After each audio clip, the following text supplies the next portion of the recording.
Bismillahirrahmanirrahim. Assalamualaikum warahmatullahi wabarakatuh. Waalaikumsalam warahmatullahi wabarakatuh.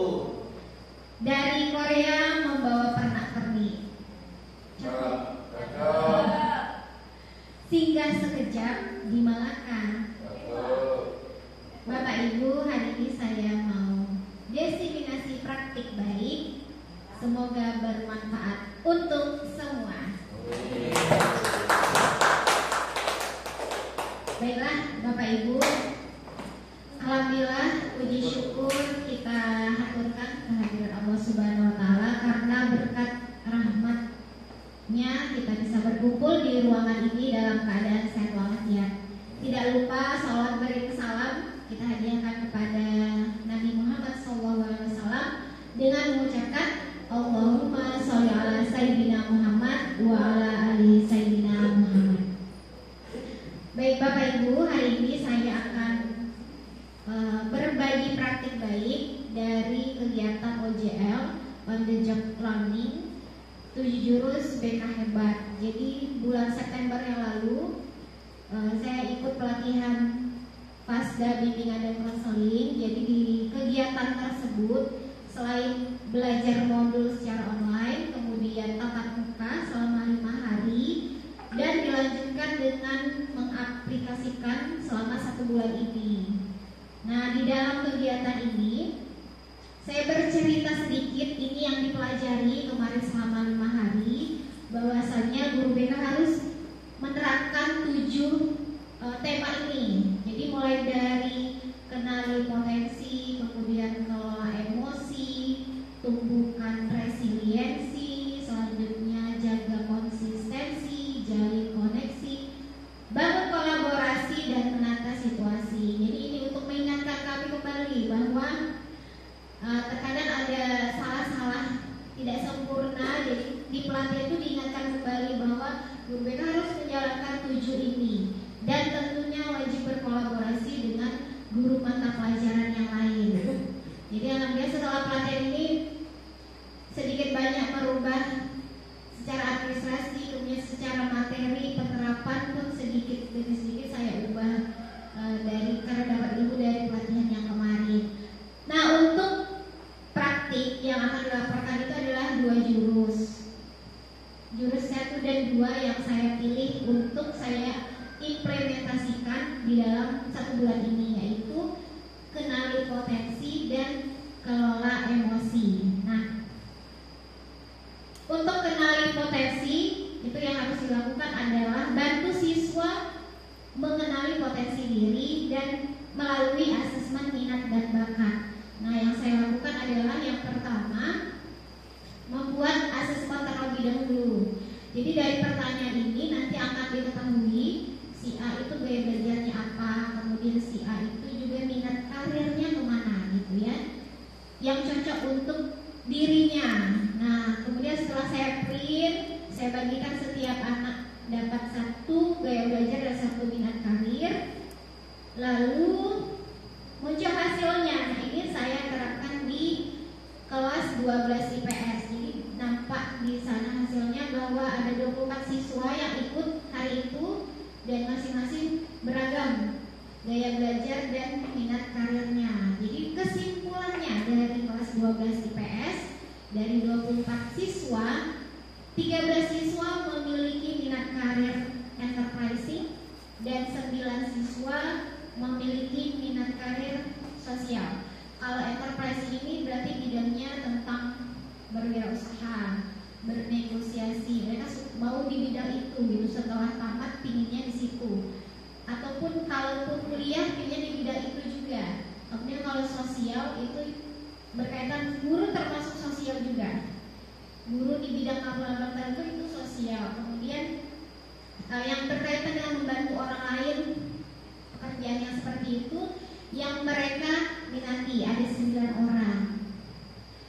Oke, setelah dapat hasilnya ada tindak lanjutnya, berarti harus diinterpretasikan. Nah, ini salah satu siswa yang saya interpretasikan. Yang pertama itu namanya Adit Wandra. Hasilnya Adit ini minat karirnya adalah 2, dia enterprising sosial. Nah, adit ini memiliki kecenderungan kuat pada pekerjaan yang berkaitan dengan memimpin, mempengaruhi, bernegosiasi. Lalu adit juga suka pekerjaan di bidang membantu, mengajar, menyembuhkan, dan berinteraksi dengan orang lain.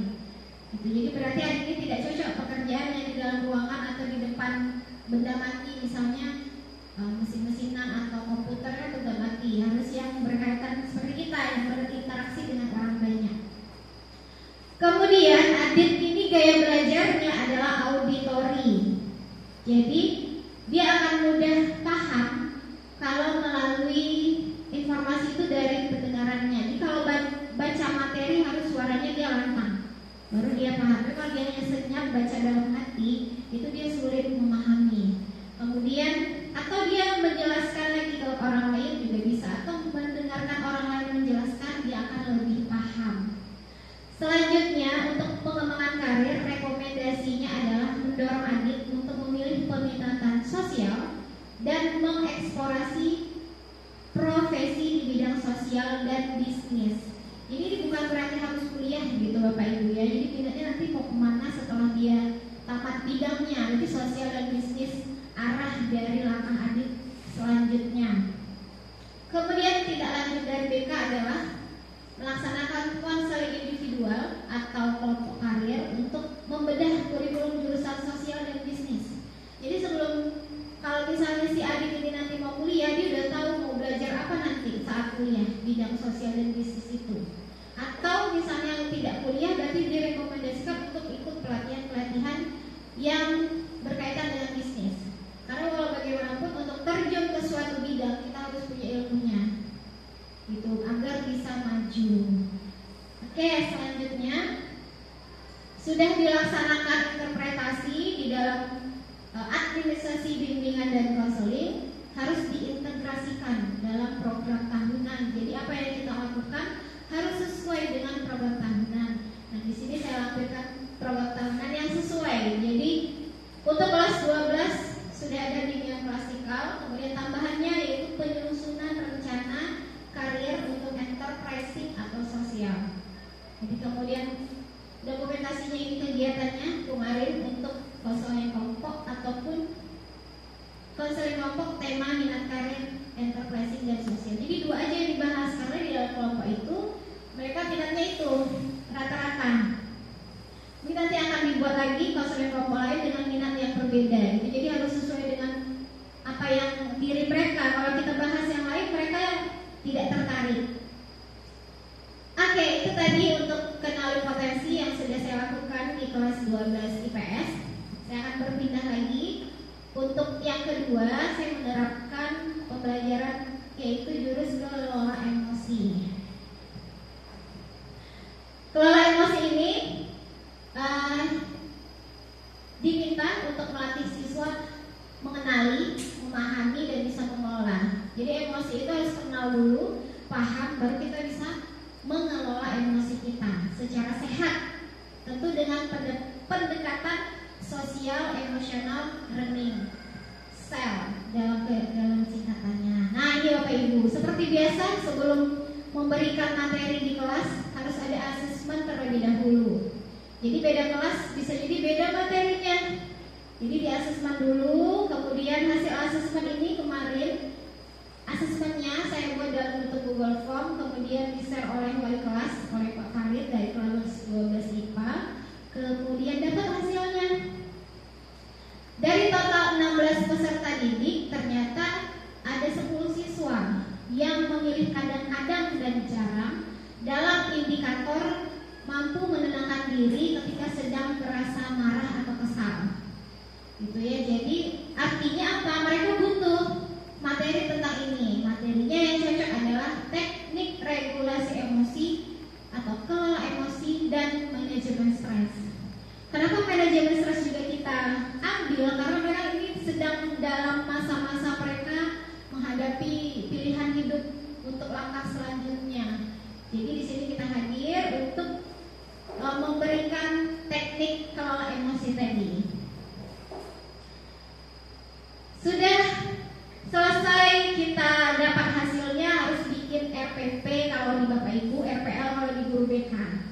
Jadi ini harus dibuat RPL-nya biar memang teratur dan terencana apa yang ada di dalam kelas kita. Ini kesimpulannya, RPL-nya sama seperti Ibu panjang dan detail, tapi ini kalau ditampilkan saya singkat yang intinya saja. Topik layanannya adalah stop sejenak. Jadi stop sejenak, mengenal dan mengelola emosi. Jadi mereka ini memang harus kita bekali untuk mengelola emosi, karena emosi ini memang bisa jadi kita tidak tahu nih di kehidupan anak-anak kita yang akan datang situasi dan kondisi yang mungkin lebih kompleks dari sekarang, sehingga mereka harus bisa memanajemen emosi yang ada di diri mereka. Selanjutnya, oke, kita mau sharing Bapak Ibu. Menurut Bapak Ibu, kenapa emosi dalam hal ini yang negatif ya sering meledak? Menurut Bapak Ibu?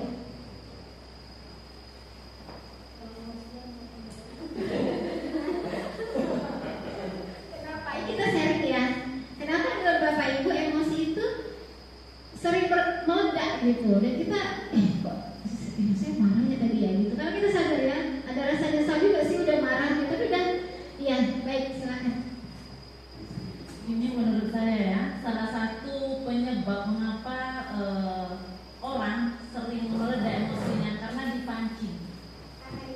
Ya, atau merasa terpancing dari lawannya tersebut. Makanya mungkin sebenarnya kita tidak ingin meledak juga, inginnya baik-baik juga, ya. Tapi dipancing, mulai dari bohong dan sebagainya, akhirnya jahat. Itu menurut saya. Tepuk tangan dong, oke, semangat ya. Tunggu ya Bu Deni dulu. Terima kasih. Assalamualaikum warahmatullahi wabarakatuh. Kalau menurut saya, mengapa emosi sering meledak itu karena mungkin sebelumnya itu sudah ada sesuatu seperti dendam ataupun sudah sakit hati dengan orang tersebut, jadi ya bertumpuk-tumpuk, akhirnya dipancing sedikit aja langsung meledak. Terima kasih. Terima kasih Bu Deni. Oke, kalau menurut saya emosi meledak mungkin dalam kondisi penat atau kondisi hati yang lagi tidak baik, tiba-tiba diajak bercanda yang kurang tepat waktunya, jadi sehingga langsung belak tenaga hati, tiba-tiba langsung emosi gitu. Ya, pada saat sikap kita lagi tidak baik, orang tiba-tiba mengajak kita bercanda, tanpa sengaja kita langsung marah seperti itu.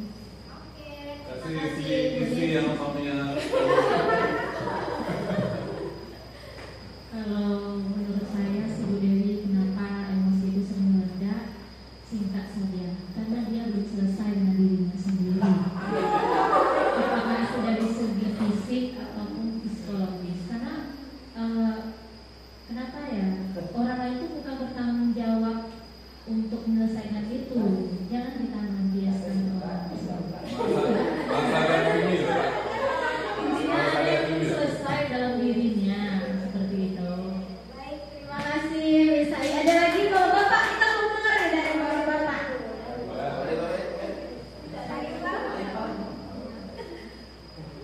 Saya sudah ada jiwa itu. Kalau dari saya mungkin Bu Rika tadi faktor eksternal ya dari luar.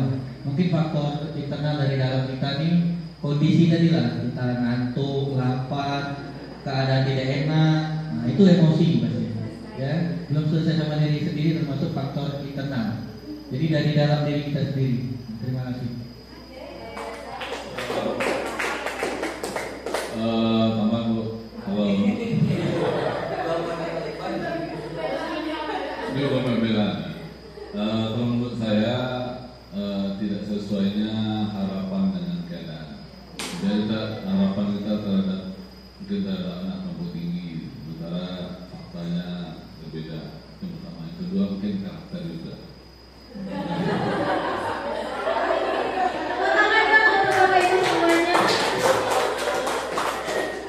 Iya, Pak Dayat mau menambahkan? Oke, baik. Ternyata Bapak Ibu, respon orang terhadap emosi itu ada teorinya ya. Yuk kita lihat sama-sama.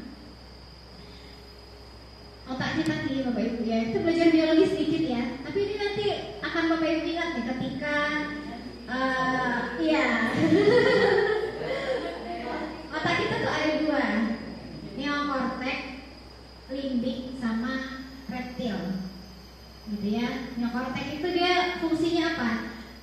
Orang kalau misalnya neokorteksnya yang berfungsi, dia akan berpikir tenang, logis, mempertimbangkan. Itu ya neokortex. Lagi berfungsi nih, mendominasi. Kalau kita ibaratkan tangan, neokortex itu kayak gini nih, dia di atas. Neokortex itu ini bagian atas, ini dia lagi mengambil kendali neokortex kita. Kalau di sini lebih ingatnya pawang yang menekan neokortex. Kemudian ada lagi limbik. Limbik ini perasaan kita. Di sini dianalogikan sebagai bunglon. Bunglon kan berwarna-warni, berubah-ubah. Senang, sedih, bad mood, lagi malas, lagi yang seperti Ibu Desi tadi lagi nggak mau bercanda. Itu berarti bagian dari limbiknya, bunglonnya. Nah ada lagi yang lebih berbahaya, yaitu ini. Di sini ada dinosaurus kita nih, reptil. Ini nih yang meledak, menerjang, ya.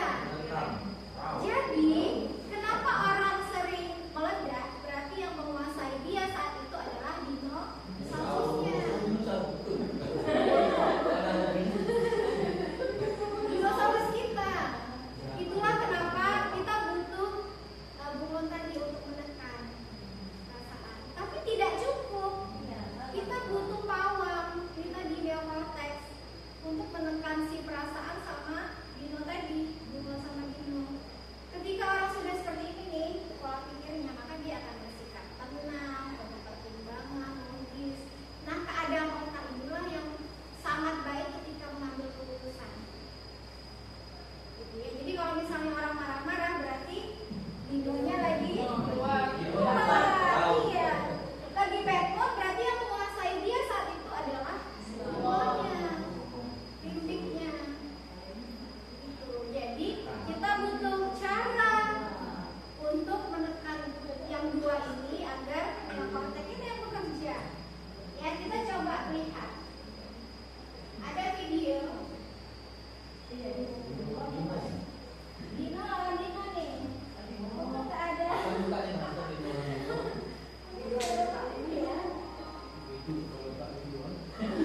sampaikan kepada murid-murid gitu. Mereka harus paham ini agar nanti di kehidupan mereka bisa mengelola emosi itu dengan baik.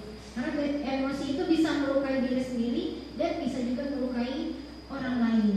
Nah, karena banyak sekali sekarang berita-berita yang bunuh diri atau membunuh orang, itu kan berawal dari tidak bisa mengelola emosi. Gitu. Jadi kenapa ini masuk dan menjadi poin perhatian dalam 7 jurus BK hebat itu, bahwa guru BK harus memberikan ini. Begitu ya Bapak Ibu.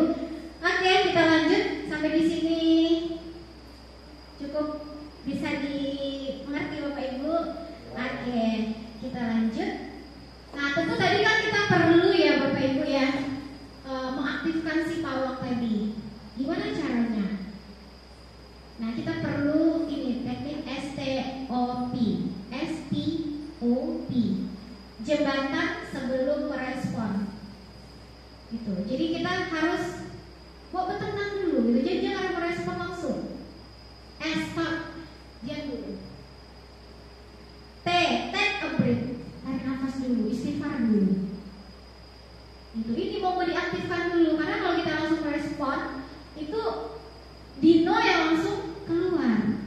Dan bahkan dalam ajaran agama kita kan juga ada ya, kalau kamu marah lagi diri, duduk dulu. Kan itu, tenang dulu. Jadi keputusan yang kita ambil itu, yang menguasai itu adalah si pawang tadi, sehingga tidak ada penyesalan nantinya di akhir. Gitu. Jadi harus STOP. Observasi dulu, amati dulu. Jadi jangan langsung marah, kita lihat dulu sikonnya. Misalnya contoh contoh terdekatnya. Saya pernah marah sama anak terlambat. Nggak taunya itu anak dari PT. Biasanya mau sendiri ya jadinya ya. Kan memang mereka terlambat karena pompong. Tapi udah marah-marah juga karena kebawa dari rumah gitu, ada emosi, tiba-tiba ada anak terlambat.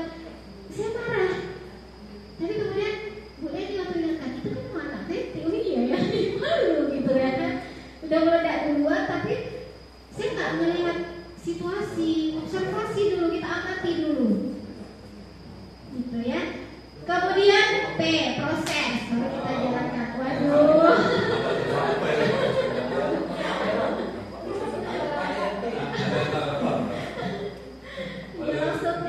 Darahnya langsung. Nah, gitu ya Bapak Ibu ya. Ya kita sama-sama kita praktek stop terlebih dahulu ya Bapak Ibu ya. Duduknya relax. Boleh peregangan terlebih dahulu Bapak Ibu.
Simpel sekali. Tapi itu akan berefek kalau sudah sering dilakukan. Memang dengan kita tarik nafas, lepas itu masalah nggak bakalan selesai. Tapi kita butuh apa tadi? Mengaktifkan pawang kita. Pawang ini bisa aktif kalau kondisi kita dalam keadaan tenang. Maka kita harus cari cara gimana bisa saya tenang. Ada orang tenang, bapak-bapak bisa sambil merokok dulu, baru tenang. Atau ada yang makan dulu. tidur dulu, kan macam-macam ya orang ya. Ada makan apa, ada di es krim dulu, lagi emosi makan es krim dulu. Tapi merokok tuh pernafasan juga. Iya, memberikan ketenangan ya Pak ya. Take a break, tarik nafas, lepaskan, tarik nafas, lepaskan. Tapi kalau kita ibu-ibu cukup Sopi.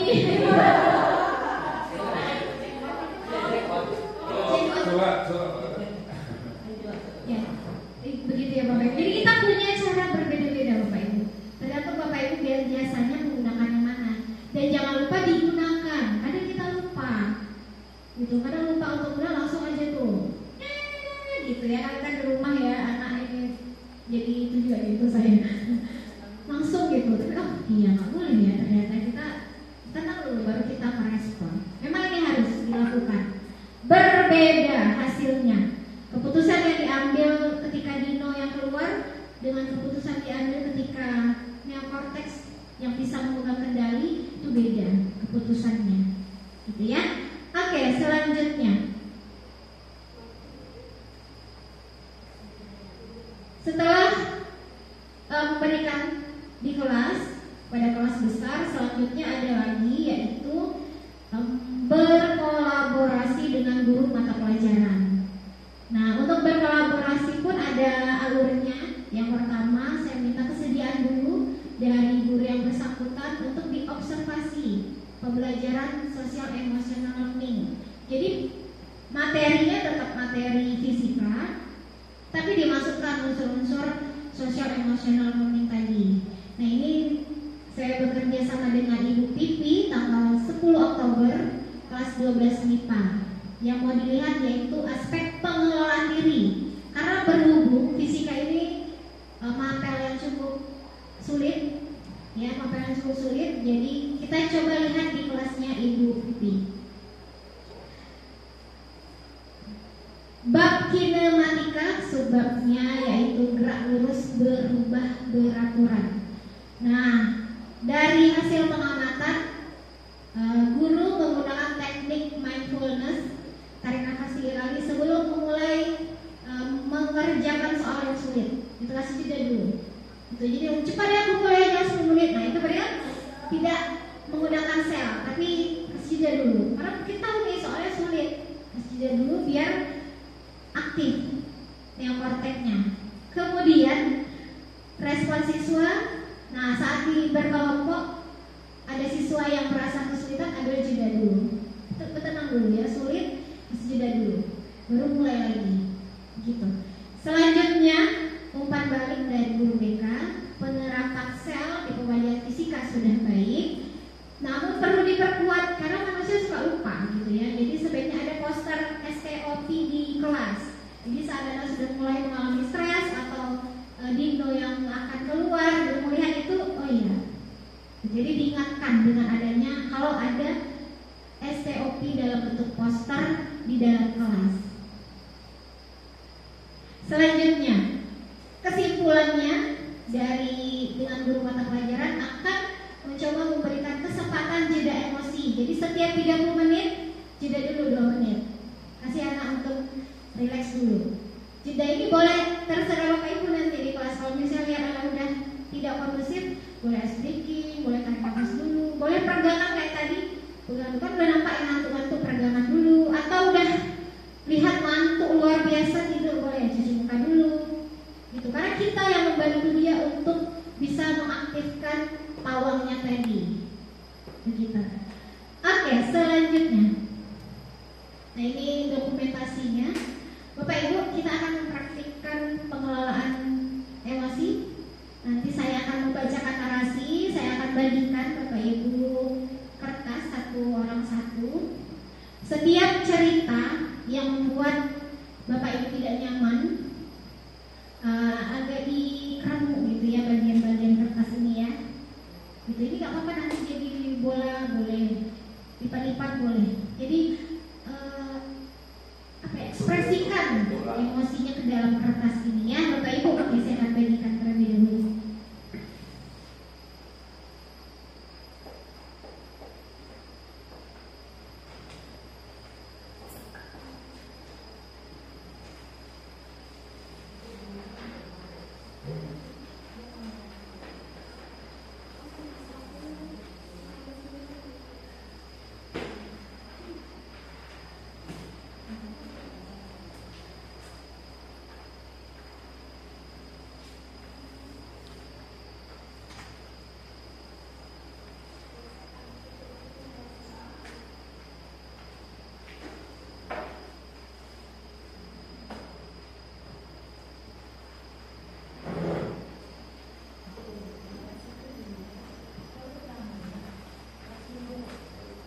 Konsentrasi Bapak Ibu, tarik nafas satu kali dulu. Oke. Saya akan membawa Bapak Ibu dalam suatu kondisi di mana Bapak Ibu akan mengalami beberapa hal. Nanti silakan Bapak Ibu ekspresikan emosi yang Bapak Ibu rasakan di dalam kertas ya, dalam bentuk rengkukan boleh, lipatan boleh. Pak Ju udah dilipat kecil-kecil.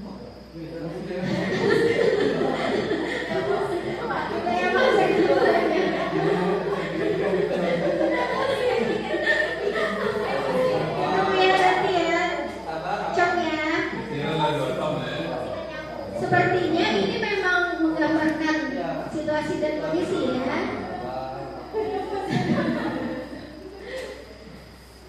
Oke, situasinya adalah pagi itu Bapak Ibu guru berangkat ke sekolah menggunakan sepeda motor. Bahan ajar yang sudah disiapkan rapi digantungkan di motor. Namun beberapa meter sebelum sampai sekolah, motor mendadak mogok karena kehabisan bensin. Dengan susah payah Bapak Ibu mendorong hingga berkeringat. Keringat pun membanjiri tubuh Bapak Ibu. Sampailah Bapak Ibu di kelas. Hampir semua siswa datang tepat waktu. Namun belum sempat suasana stabil, Andi datang terlambat. Dia langsung nyelonong masuk ke dalam kelas. Bapak Ibu pun memulai pelajaran.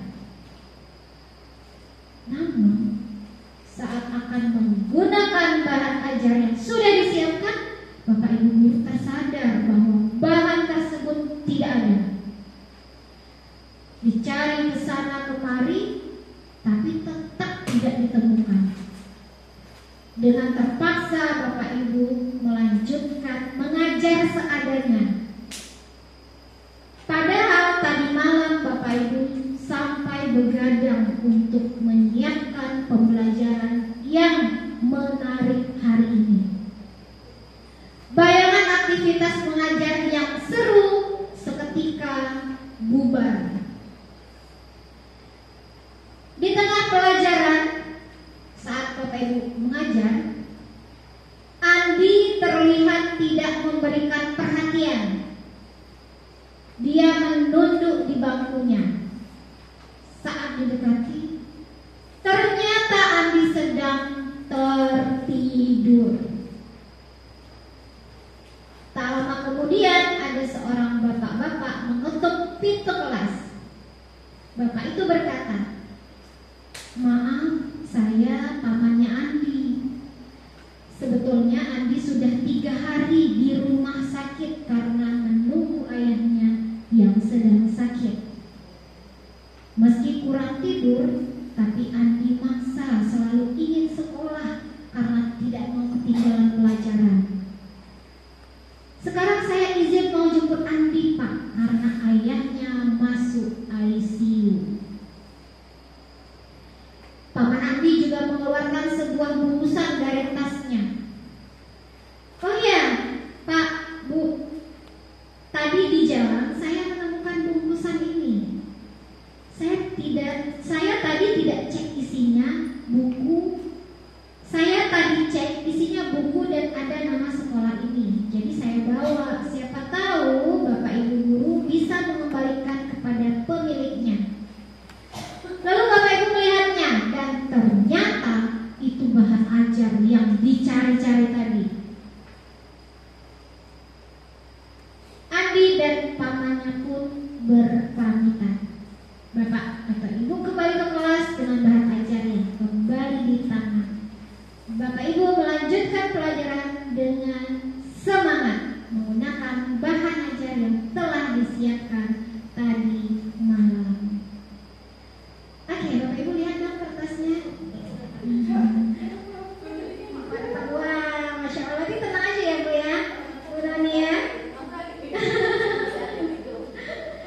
yang kertasnya masih putih, bersih, ada yang sudah terlipat, masih aman. Berarti Bapak ya berhasil mengontrol tadi ya.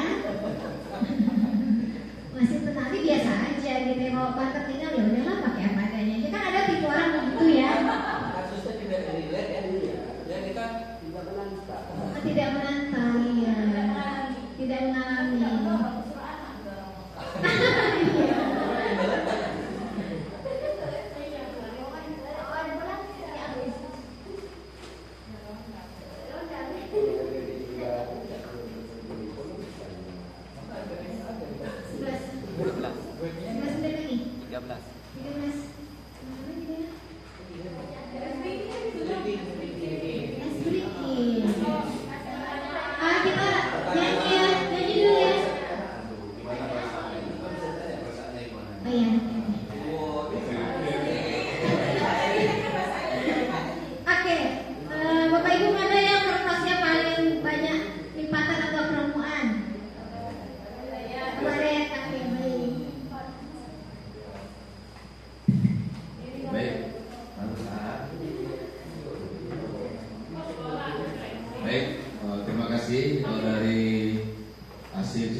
Kita menilai seseorang itu bagaimana buruknya.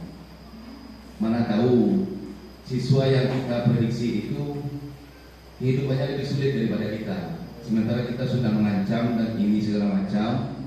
Rupanya di balik itu tuh ada yang dia usahakan dan diperjuangkan. Jadi itu penilaian saya untuk Oase Cipta itu. Terima kasih. Assalamualaikum warahmatullahi wabarakatuh. Baik Bapak Ibu yang lain, ada yang mau berpendapat? Jika Bapak Ibu di situasi itu, apa yang Bapak Ibu rasakan? Bu Rina boleh? Terima kasih. Menurut saya mungkin ada sedikit rasa, mungkin sedikit emosi, sedikit. Karena dari awal kita tidak tahu dan kita mungkin lebih gampang ngejudge orang. Oh ini anak ini malah sudah terlambat datang ke sekolah, sampai di sekolah tidur, sedangkan kita belum bertanya tadinya. Rasa saya itu sedikit manusiawi karena ya kita sendiri tadi udah dari berangkat tadi udah mendorong motor, habis itu bahan juga jatuh, jadi mungkin hal yang terbawa tadi dari jalan itu terbawa kembali ke hal yang ada di sekolah itu. Jadi keluar sedikit emosi itu mungkin akan terjadi ya, keluar dinonya. Tapi ternyata setelah tahu alasannya apa, kembali meredam. Makanya tadi kertasnya dirapikan lagi. Oke, terima kasih. Terima kasih Bu Rina. Jadi kertasnya dirapikan lagi. Itu tuh memang proses ya, proses kita ketika merespon sesuatu. Ternyata gitu ya, gitu kan. Makanya tadi disampaikan bahwa kalaupun misalnya keluar dino jangan sampai menerkam terlalu ini ya, karena dikhawatirkan kita yang menyesal nantinya gitu. Jadi iya. Oke, ada lagi Bapak Ibu, satu lagi. Oke.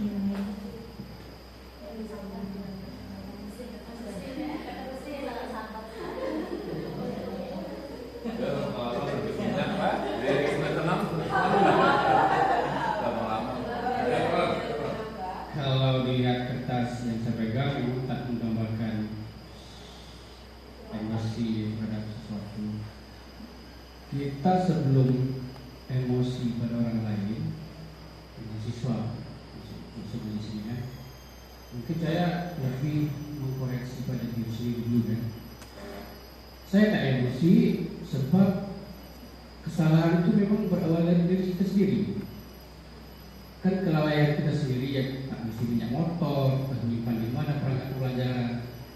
Kecuali kita udah belajar semuanya, udah ready betul-betul mengharapkan situasi pembelajaran yang baik. Ternyata ada anak yang datang terlambat atau yang mensengajakan tidak menyiapkan tugas-tugas dan sebagainya. Mungkin emosi bisa dilampiaskan di situ. Tapi saya tidak emosi karena memang saya mengkoreksi diri dulu. Saya mungkin kalau ada yang nggak dari saya harus emosi pada diri saya sendiri.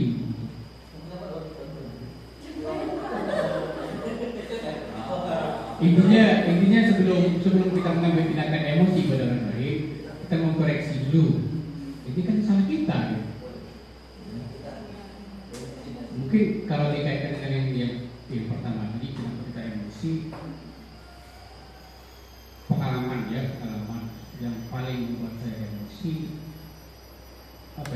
orang lain lah, siswa atau siapa itu yang menurut kita salah, tapi dia nggak mau ngaku salah, malah dia menyalahkan kita. Itu yang paling membuat emosi. Dalam hal ini memang saya lebih mengkoreksi tidak ada memang salah itu dari kita, kelalaian ataupun menjaga kesiapan. Itu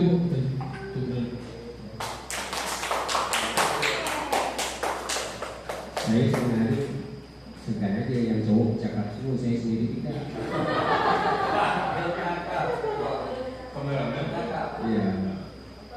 Sebenarnya kalau saya harus paham kenapa ini bersih, karena memang semua itu ada unsur sebab akibat. Hidup itu ada dua arah, positif dan negatif. Saya pernah belajar beberapa titik yang menyampaikan informasi penting dalam diri yang harus kita benahi adalah apa yang kita rasakan saat kita selesai bangun tidur, saat bangun tidur, maka akan menjadi cerminan kita hingga saat mau tidur. Enggak. Jadi kalau melihat dari cerita Bu Dewi tadi, saya pikir pembenaran saja kalau Bapak itu mau marah. Mungkin emosinya memang dari rumah sudah tidak terkontrol dengan baik. Kalau masalah minyak habis, betul kata Pak Roni, dia nggak punya planning hidup. Kita harus ada planning. Kita 7 jam ke depan tuh planning pukul sekian harus ngapain, pukul ini kita harus ngapain, jam pagi ini apa yang kita persiapkan secara matang, kecuali human error. Seperti yang terjadi tadi itu human error karena kesalahan betul dari si bapaknya. Kok berangkat nggak cek minyak, kok berangkat bisa kan bukunya tercecer, kenapa? Ya disebut problemnya di situ, human error menurut saya. Ya terima kasih, biar ada rasa bicara.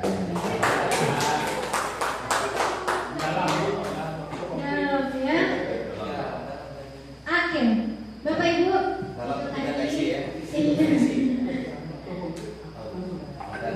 ya baik Bapak Ibu, ya itu tadi pemaparan saya yang saya lakukan selama 1 bulan ini untuk 2 jurus ini. Sebenarnya ada yang lain tapi belum siap untuk dibagikan gitu ya.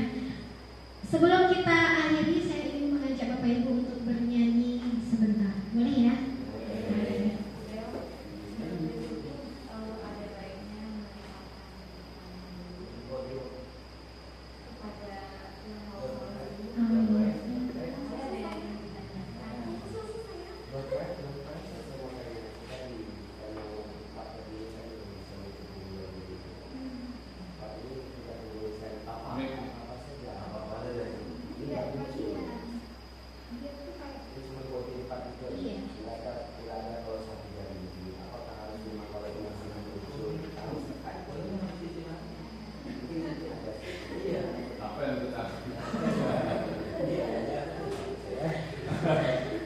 Yang tadi itu langsung aja, kalau yang dipelajarin itu tidak satu-satu gitu, tidak. Jadi pawang mereka harus tekan. Tadi gimana? Nenangin diri dulu. Gimana cara nenangin diri? Tadi STOP dulu atau dengan cara-cara yang Bapak Ibu biasa lakukan.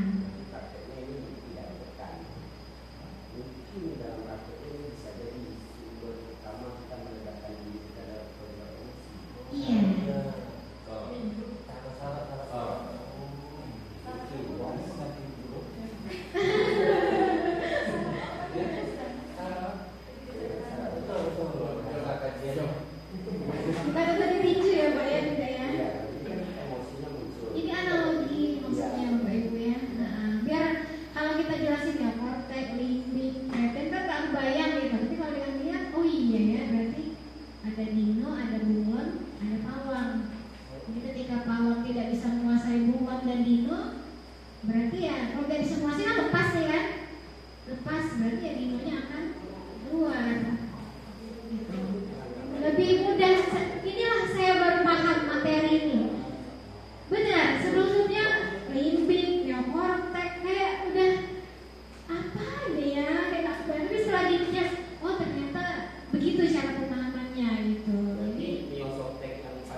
situasinya, frame-nya sekolah. Nah, diskusi dulu. Tepuk tangan dong untuk wanita kita.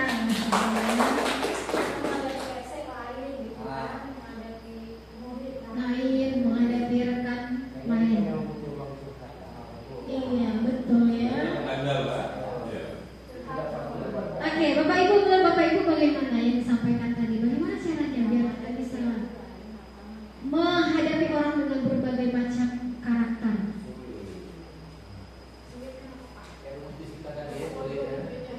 Ya, sulit karena mengapa? Setiap manusia itu berbeda-beda. Ada manusia yang dewasa dan dalam faktor umum, dalam faktor tidak mampu mengontrol diri. Ya, semampu dan seberusaha apapun kita, kalau kita belum mampu, tidak akan bisa, sulit. Makanya kalau lebih baik dalam setiap, kalau saya mempelajari attitude-nya perusahaan. Attitude itu kan perilaku perusahaan, sikap perusahaan swasta. Mereka kan sebelum dia memulai pekerjaan briefing, curhat, mengupas kendali agar hasil yang dimaksimalkan sampai sore positif. Karena dimulai dengan hal yang positif. Maka saya bilang tadi mungkin akan lebih bagus kita ini ada ruang curhatnya setiap hari. Jadi teman-teman bapak ibu guru dapat luangkan itu. Jadi tidak terluapkan ke kita bicara tadi sudah satu kepala, artinya ada badan, ada kaki, ada ekor. Artinya bisa satu rumah, satu keluarga. Nah, bagaimana sih baiknya keluarga? Ya, saling sharing, saling cerita. Nah, itu yang lebih baik menurut saya. Terima kasih. Jadi kesimpulannya dari Pak Heri, kita perlu ada wadah ya Pak ya untuk menampung aspirasi. Tapi lebih kepada curhat lah, jadi jangan formal-formal kali ya Pak ya. Atau kalau briefing ya mungkin kan tidak ya Mas. Iya. Karena penting komunikasi. Kalau misalnya terjadi kesalahpahaman itu juga memantik emosi tadi. Gitu. Jadi ada orang yang tidak selesai kan, tidak selesai sama dirinya, terus dia bawa ke dalam tulangnya, tidurnya, dan berkesinambungan dengan hati. Iya,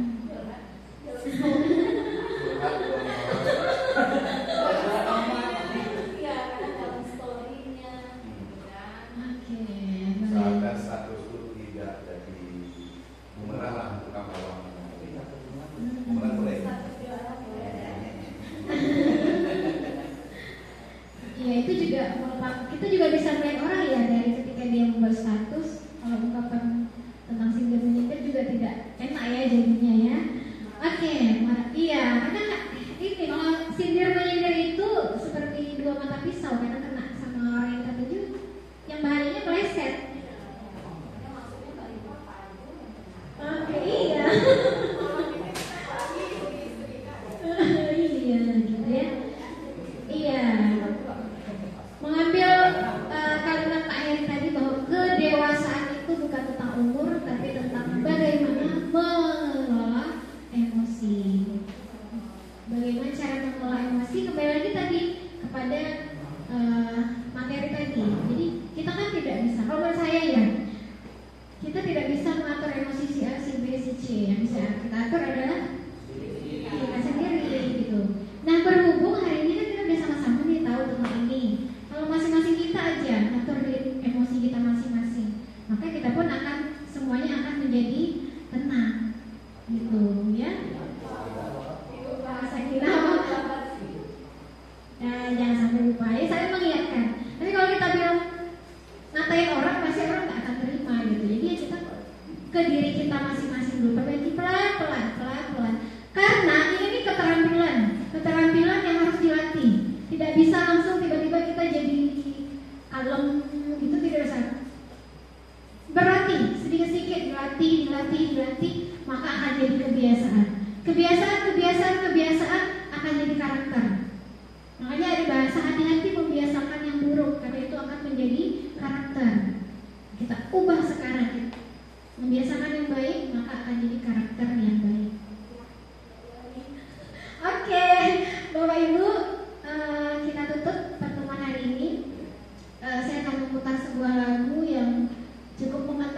dan saya rasa kita pun sudah melakukan ini di sini.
Sampai di sini pertemuan kita. Terima kasih banyak Bapak Ibu yang sudah meluangkan waktu hari ini. Semoga hari ini ada sedikit ilmu yang bisa kita terapkan dalam kehidupan kita, dan mari kita saling mengingatkan